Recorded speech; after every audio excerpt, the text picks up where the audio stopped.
ఒక్క ప్రశ్న సరే, అది తప్పుగా అనుకోవద్దు. రాజ్ కోటి గారు ఉమ్. డివైడ్ అయినది అందరికి డివైడ్ అయ్యారని తెలుసు. అవును. ఎందుకు డివైడ్ అయ్యారు? కరెక్ట్ రీజన్ అయితే ఎవరికి తెలియదు. ఎందుకు దాని గురించి అది అయిపోయి 40 సంవత్సరాలు 35 అంటే నేను ఇప్పుడు ఇంత పర్ఫెక్ట్ గా కోటి గారి గురించి మొత్తం చదువుకొని కోటి గారి గురించి మొత్తం తెలుసుకున్నాను. అవునమ్మా. కానీ ఈ ఒక్క పర్టికులర్ టాపిక్ దగ్గర నాకు ఒక క్వశ్చన్ మార్క్ డాట్ ఉంది. ఇప్పుడు ఎంత కలిసిమెలిసి ఉన్నా ఒక చిన్న మిస్అండర్స్టాండింగ్, ఎవరికైనా ఉంటుంది. మాట జారుడు కానీ ఒక చిన్న మిస్అండర్స్టాండింగ్ కానీ అది కెలామిటీ క్రియేట్ చేస్తుంది. చేస్తుంది. కరెక్ట్. That's what happen. అంతే, చిన్న విషయం అంతే, బుస్ అయిపోయింది. ఏంటది? అది ఏంటి, అది ఎందుకు చిన్న అంతే, ఏదో ఆ రోజులో వచ్చి ఉంటుంది, ఏదో చిన్న టాపిక్ అంతే, అది గుర్తు పెట్టుకునేది కూడా కాదు, అది అయిపోయింది. విడిపోవాలనుకున్నాడు. That's not my intention. అవును. అది మీరు రాజు బంగారం, నాకు ఇప్పటికీ చెప్తున్నాను. వాడు ఏ లోకంలో ఉన్నా వాడు నా దగ్గర ఉంటాడు. అంత ఇంటిమసీ మేద్దరం, అంత వీఆర్ వెరీ డియరెస్ట్ ఫ్రెండ్స్. నాకు ఎవరికైనా ఫస్ట్ నాకు రాజే అవుతాడు. ఇప్పటికీ చెప్తాను, నా రాజు ఎప్పుడు నా పక్కనే ఉంటాడు, నాలో ఉంటాడు. అటువంటిది ఆ టైము ఉన్నప్పుడు ఎలా ఉంటుంది, అంటే అదేదో పెయిన్ ఉంది మీకు ఇంకా ఉంది.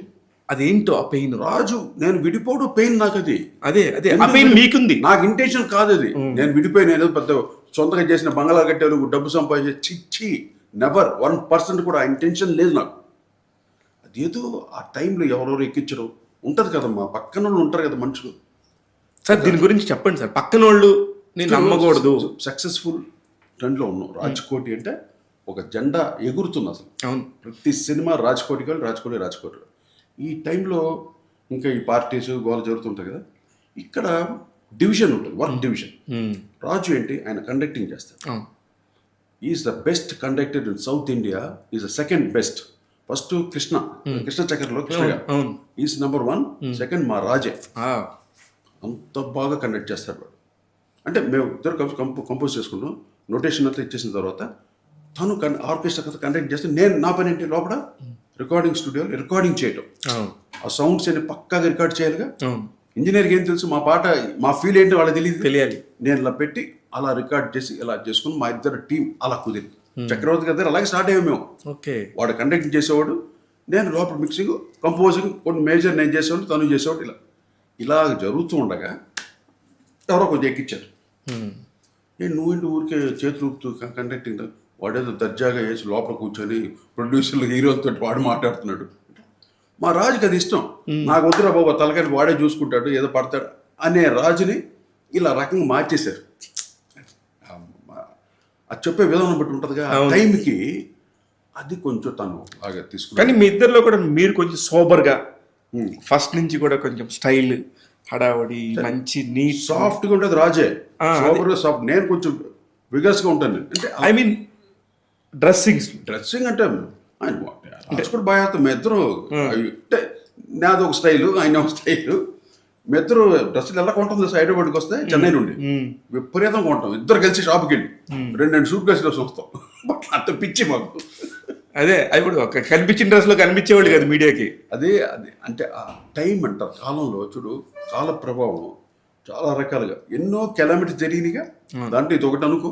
రాజ్కోటి ఎంతో బ్రహ్మాండంగా ఉన్న రాజ్కోటి విడిపోయారంటే వాటిల్లో ఇది ఒకటి అనుకో. కానీ మిమ్మల్ని కలపటం కోసం కూడా చాలా మంది పెద్ద హీరోలు ఎవరు ట్రై చేయలేదు. Nobody try.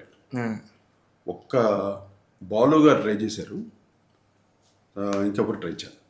అందరూ హ్యాపీ ఫీల్ అయ్యారు.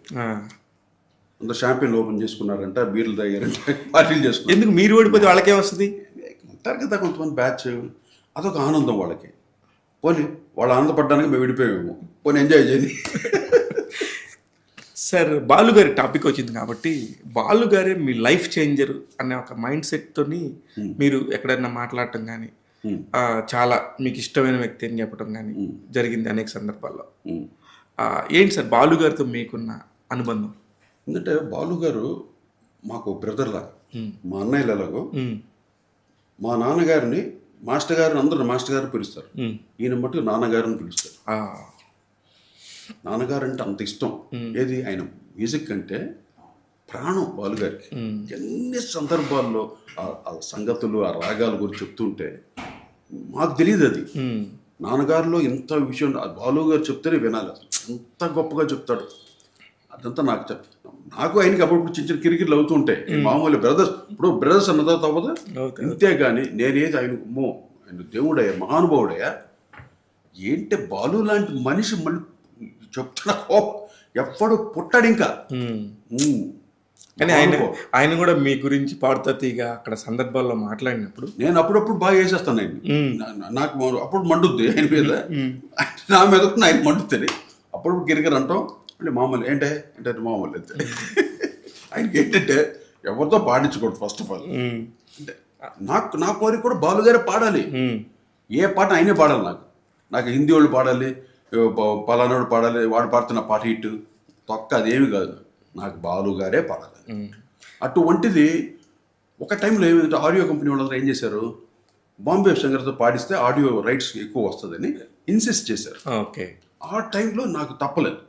అప్పుడు బాబా సైకిల్ తోటి, ఉదిత్ తోటి, శంకర్ మహాదాన్ తోటి అందరితో పాడించారు బాంబే సింగర్స్ తోటి. అది ఆయనకి ఇన్ని పాడించాడు కోటి, ఇందుకు నా గురించి ఎందుకు పోరాడలేదు కోటి, ఇది విషయం. కానీ అంటే ఆయన అంత నానే పాడాలి అనుకునే టైప్లో ఉండేవారు. కానీ అది కాదు, ప్రతి పాట నేను పాడాలి. పాట అంటే అంత ప్రాణం అయ్యాక అంతే.